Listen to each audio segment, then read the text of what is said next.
Hello, Warren. This is Jeff, the Garage Guy. Had a chance to price out your garage plan this morning, and I'd like to take a minute here just to kind of go over what I'm sending you in the email. You'll get an attachment with your prices and all that included, and I just wanted to go over and show you what we have designed here.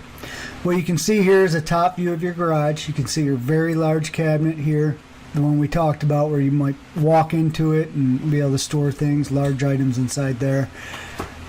This little blue lady here, this is just showing a person in front of the cabinet to give the cabinet some scale.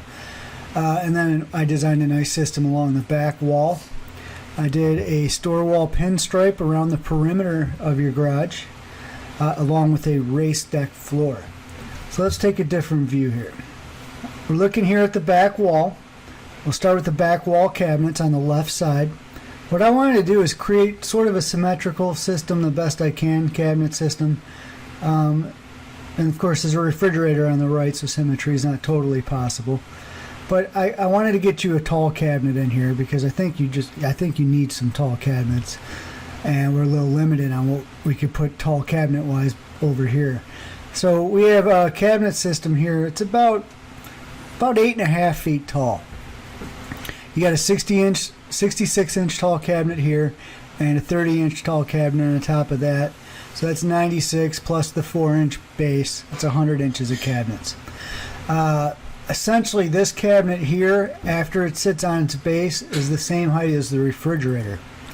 We don't have the exact refrigerator picked out yet, but when we pick it, I will make that cabinet the same height.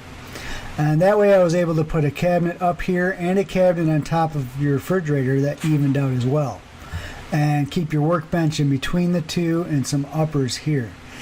So you'll notice in the center I have kind of a cabinet here that's not quite as tall as the other ones. It leaves more room for a sink.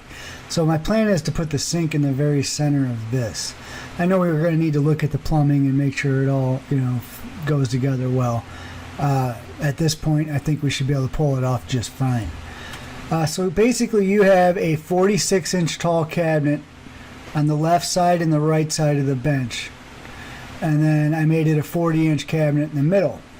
The widths are 24 inches wide, 36 inches wide, 24 inches wide.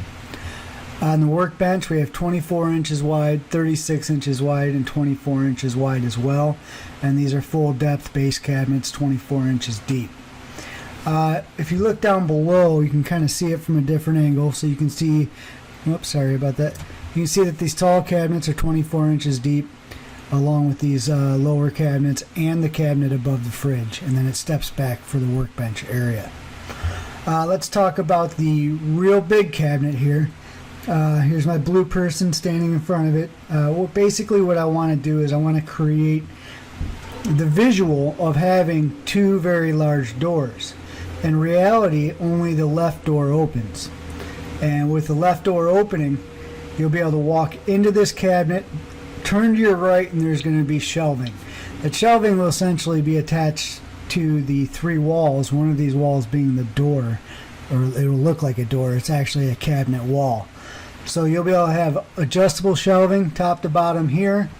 And then what I allowed for was 16 linear feet of this pinstripe to be allocated inside this cabinet. We can do that however you want. We can add some, take some off. But the idea is I left plenty of store wall in the budget so you can hang a lot of stuff inside this cabinet on the left side. So that's my plan. Let me know what you think. And I'll look forward to hearing back from you, and we'll go from there. Thanks.